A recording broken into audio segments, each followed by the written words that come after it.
उसको क्रोध बहुत आता था, गुस्सा। क्रोध आपको हर फील्ड में नुकसान पहुंचाएगा। बिजनेस में भी आप पिछड़ जाओगे, घर में भी पिछड़ जाओगे, उन्नति में भी पिछड़ जाओगे, साधु लाइन में भी पिछड़ जाओगे।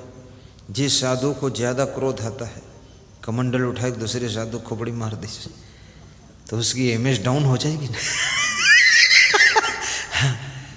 यहाँ से हमने भेजा जाओ भंडारा बनाओ, वहाँ पता चला वो चिमटन मार हुई गई। तो गुरु जी की नज़रों में तुम गिर गयो। गुरु जी समझ गए बहुत नालायक आदमी। अरे भंडारा गए हो बनाने, शांति से बनाओ, वहाँ मारपीट क्यों करते हैं।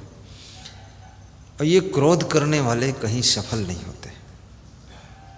आप ये मत सोचना यहाँ ऐसा हुआ इसलिए सुनो, यहाँ नहीं हुआ है, लेकिन कहीं कहीं होता है। साधुओं में भी बड़े क्रोधी आ जाते हैं।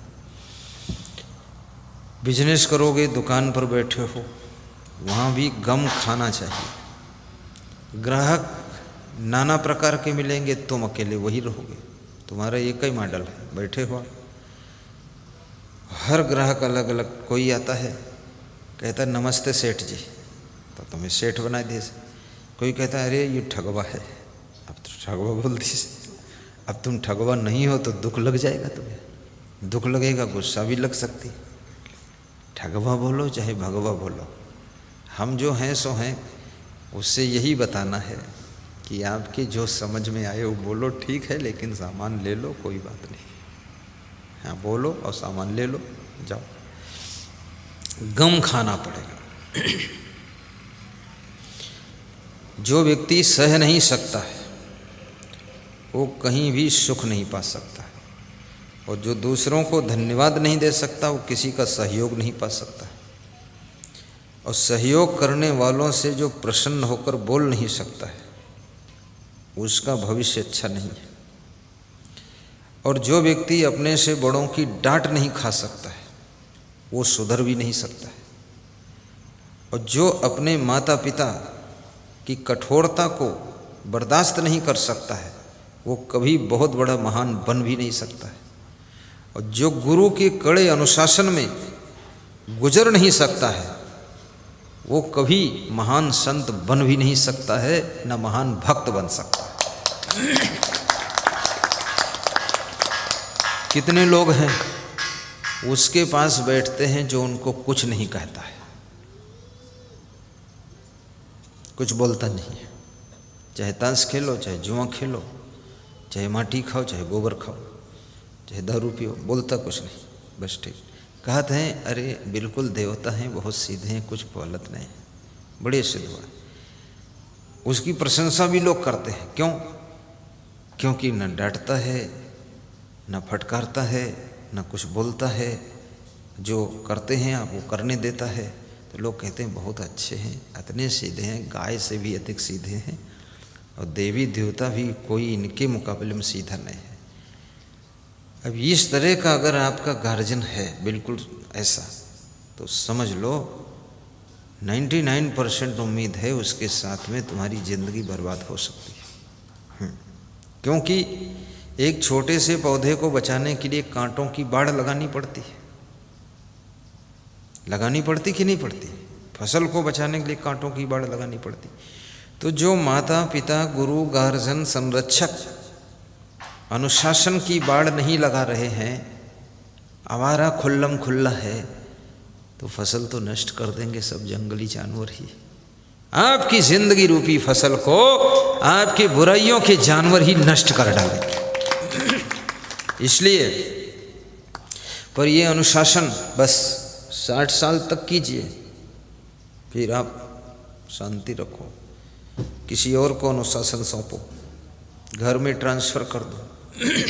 जैसे हमारे यहाँ गुरु जी, उन्होंने संचालक साहब को सौंप दिया था, संचालक ने दूसरे संचालक को सौंप दिया, और गुरु जी के पास जो कुछ था तो हमको सौंप दिया। तो उनके पास केवल ज्ञान ही था और कुछ था नहीं, तो ज्ञान दे दिया। और जिसको ज्ञान मिल गया, रुपयों की थैली नहीं दिया, न जमीन जगह दिया, ज्ञान दिया। तो ज्ञान जिसको मिलता है उसको क्या होता है? उसको सब कुछ होता है। क्या होता है?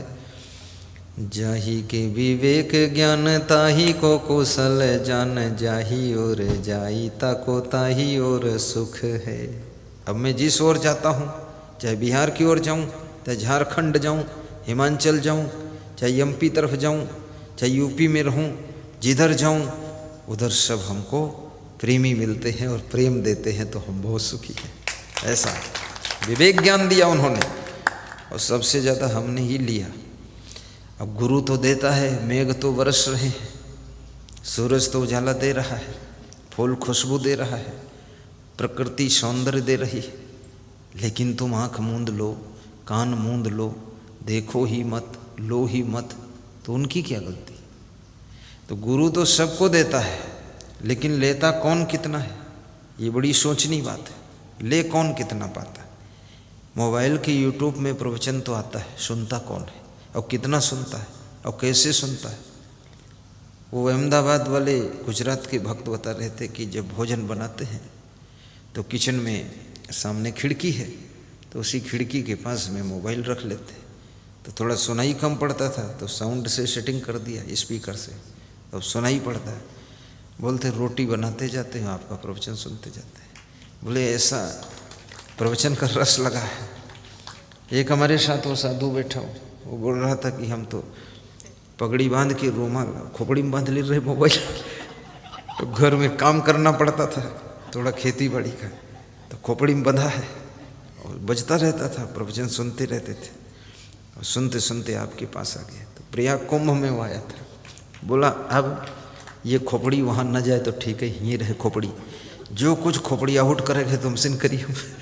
तो हमारे साथ है, लगभग 1 साल हो जाएगा, 1.5 साल, जो भी टाइम। प्रयागराज कुंभ कब हुआ था? 19 में हुआ था प्रयाग में। आज पिछले साल हुआ था। अच्छा, अभी साल पूरा हुआ ही नहीं।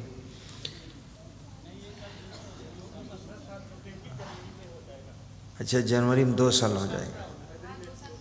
चलो बहुत अच्छा, हाँ तो ठीक।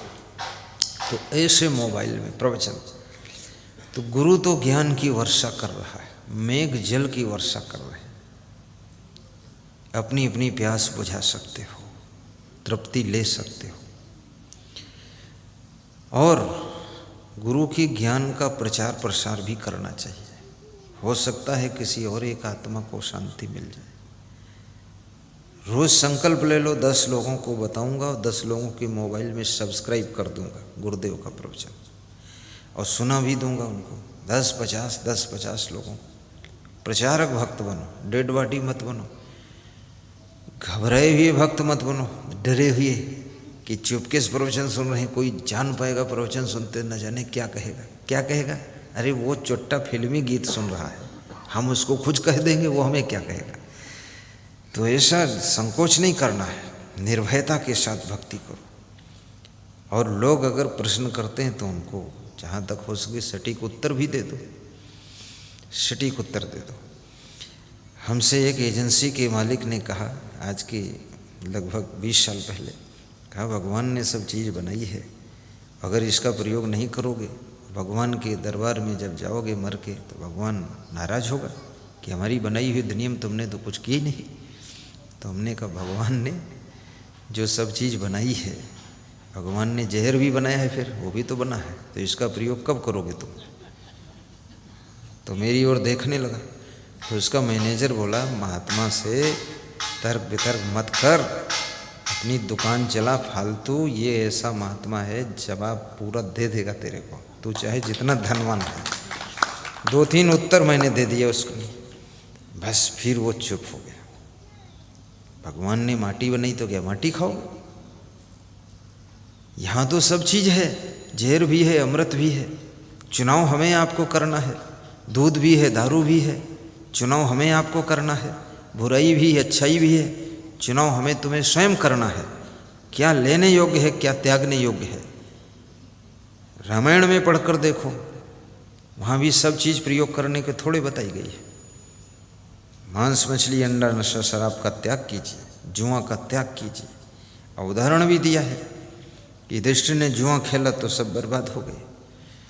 इसलिए सब चीज़ नहीं इसमें देखिए, महिलाएं जब दाल बनाने चलती हैं, दाल को अमनियाँ करती हैं, उसमें जो गिट्टी मिट्टी है उसको थोड़े पकाती है, उसको अलग फेंक देती है, पेवर दाल को बनाती है। तो ये इस दुनिया के अंदर कुछ गिट्टी मिट्टी भी है, कुछ फालतू चीज़ें जिनको आपको प्रयोग नहीं करना। आपको तो वही चीज़ प्रयोग करना है जिसको प्रयोग करने से आपको सुख शांति मिलनी चाहिए, आनंद मिलना चाहिए, पूरी जिंदगी प्रसन्न रहो और अपनी शक्तियों को, समय को, बुद्धि को व्यर्थ मत जाने दो।